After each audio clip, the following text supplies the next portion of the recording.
श्री कृष्ण कहते हैं कि गुजरा हुआ वक्त कभी लौट कर नहीं आता और तब हमारे पास पछताने के सिवाय और कुछ नहीं रहता। आप अपने जीवन में समय को कितना महत्व देते हैं? क्या आप अपना हर काम वक्त पर पूरा करते हैं? लोग अक्सर कहते हैं क्या करें, समय ही नहीं मिलता, लेकिन समय का सदुपयोग करने वाले ऐसा कभी नहीं कहते। हम सभी के पास एक दिन में 24 घंटे का ही समय होता है। ये हम पर है कि हम उसका सदुपयोग करते हैं या दुरुपयोग।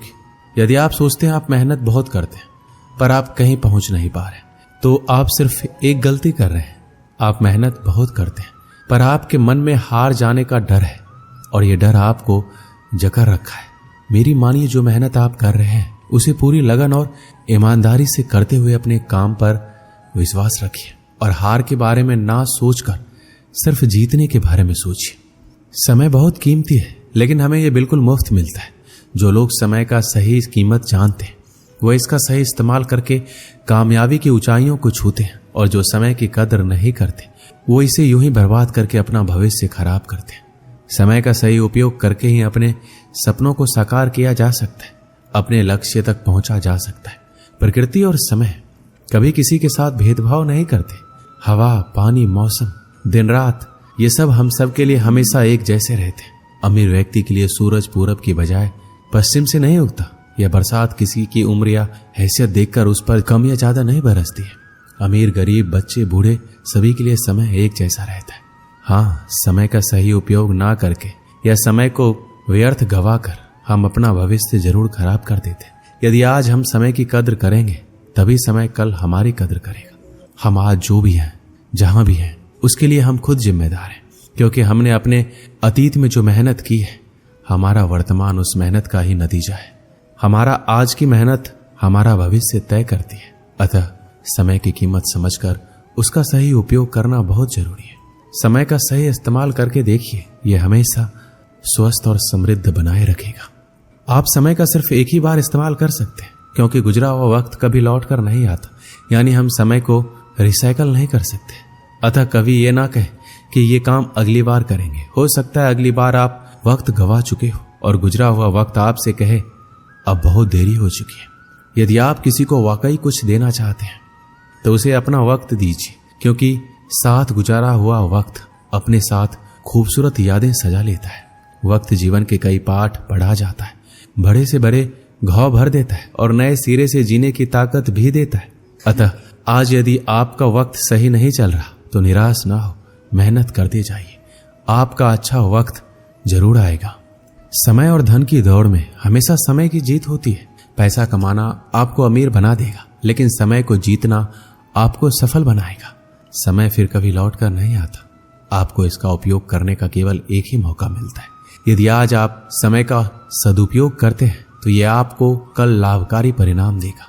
समय बहुत कीमती है और इसे अच्छे कर्मों में खर्च करने की जरूरत है।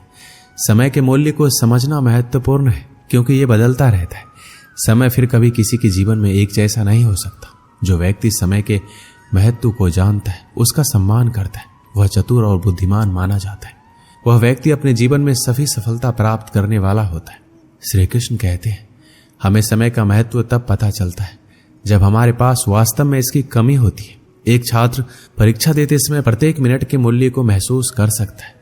नौकरी चाहने वाले को समय की कीमत महसूस होती है जब उसे कुछ मिनट देर से आने के लिए खारिज कर दिया जाता है। एक सामान्य परिवार समय के मूल्य को महसूस कर सकता है जब उनका अति आवश्यक वाहन कुछ मिनटों के लिए छूट जाता है। समय की शक्ति के आगे कोई नहीं टिक सकता। समय अमीर को गरीब और गरीब को अमीर बदलने में सक्षम है। यह एक खुश व्यक्ति को रोने के लिए या रोने वाले व्यक्ति को कुछ ही सेकंड में खुश बना सकता है।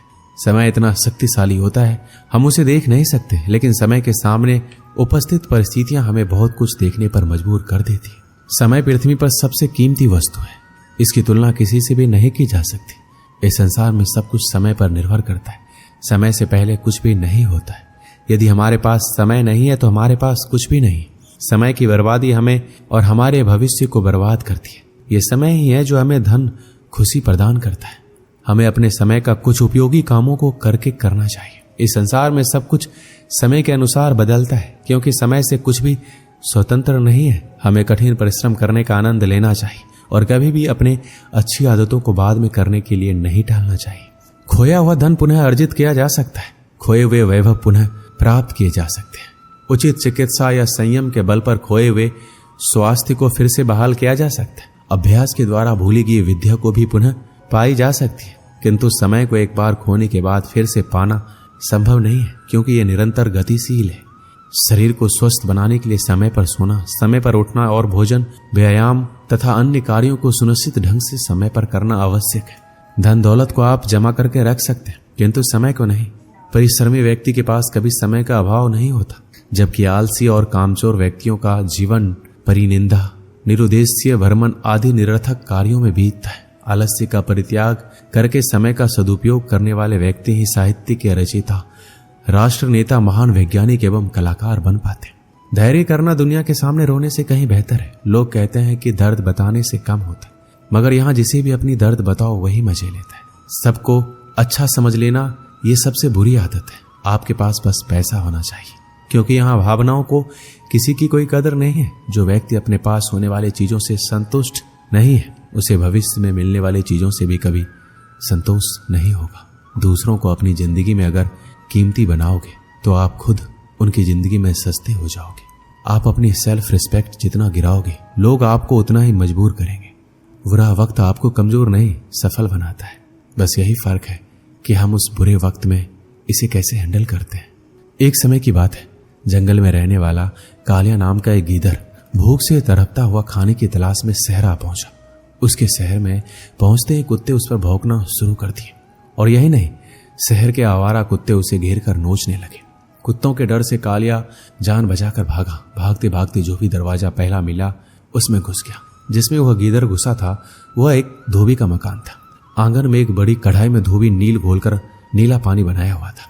कढ़ाई नीले पानी से पूरी तरह से भरी हुई थी। जब गीदड़ डरा हुआ मकान के अंदर घुसा तो डर से भागते हुए नीले पानी से भरी हुई कढ़ाई में जा गिरा। वहां से निकला तो उसका रंग ही बदल गया था। वह बिल्कुल नीले रंग का हो गया था। नीले रंग में रंगा हुआ कालिया जब जंगल में पहुंचा तो जंगल में रहने वाले सभी जानवर उसे देखकर आश्चर्य में पड़ गए, क्योंकि उन्होंने आज तक इस रंग का जानवर नहीं देखा था। उसे विचित्र जीव समझकर शेर, बाघ और चीते भी डर डर के जंगल से भागने लगे। सबने सोचा, ना जाने ये विचित्र जीव कितना ताकतवर होगा, उससे डरने में ही हमारी भलाई है। जब कालिया ने सभी जानवरों को जंगल से डरकर भागते हुए देखा तो उसने उन्हें बुलाकर बोला, तुम मुझसे क्यों डर रहे हो? मैं तुम्हारी सुरक्षा के लिए आया हूं। त्रिलोक के राजा ब्रह्मा ने आज ही मुझे बुलाकर कहा था, आजकल चौपाइयों का कोई राजा नहीं है, सिंह और मृगादि सब राजाहीन है। आज मैं तुम्हें उनका राजा बनाकर भेजता हूं। तू वहां जाकर सबकी रक्षा कर, इसलिए मैं यहाँ आया हूं। मेरी छत्र छाया में सब आनंद से रहेंगे। मेरा नाम मान सिंह राजा है। यह सुनकर शेर, बाघ आदि पशुओं ने कालिया नाम के गीदड़ को अपना राजा मान लिया और बोले, स्वामी, हम आपके दास हैं, आज्ञा पालक हैं। आज से हम सब आपकी आज्ञा का पालन करेंगे।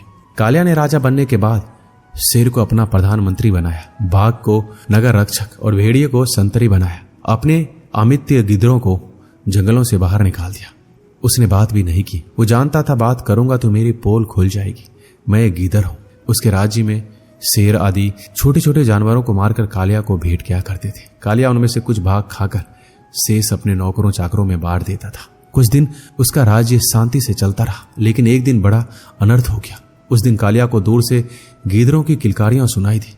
उन्हें सुनकर कालिया का रोम रोम खिल उठा। खुशी में पागल होकर वह भी किलकारियां मारने लगा। शेर, बाघ आदि पशुओं ने जब उसकी किलकारियां सुनी तो वह हैरान रह गए कि यह कालिया ब्रह्मा का दूत नहीं बल्कि नीले रंग में रंगा मामूली गीदड़ है। अपनी मूर्खता पर लज्जा से सिर झुकाकर आपस में सलाह करने लगे, इस गीदड़ ने तो हमें मूर्ख बनाया, इसे इसका दंड दो, इसे मार डालो। कालिया ने शेर, बाघ आदि की बात सुन ली। वह भी हैरान रह गया कि उसकी पोल खुल गई।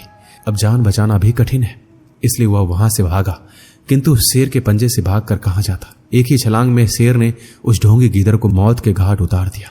इस कहानी से हमें यही शिक्षा मिलती है कि जो अपनों को नीचा दिखाकर परायों को अपनाता है उसका आज नहीं तो कल निश्चित ही विनाश होता है। हमारे समाज में सामाजिक एकता और समरसता के महत्व को समझना चाहिए। यदि आज हम अपने समाज के सभी व्यक्तियों को समान नजरिए से नहीं देखते और समर्थन नहीं करते तो कल उन्हें हमारे समाज के लिए कठिनाइयां और नुकसानकारी बना देगा। इसलिए हमें अपने समाज में सभी का सम्मान करना और सहयोग करना चाहिए ताकि समृद्ध और संगठित समाज बना रहे। दोस्तों, इस वीडियो में बस इतना ही। मिलते हैं अगली वीडियो में। अपना ख्याल रखिएगा। धन्यवाद। जय श्री कृष्ण।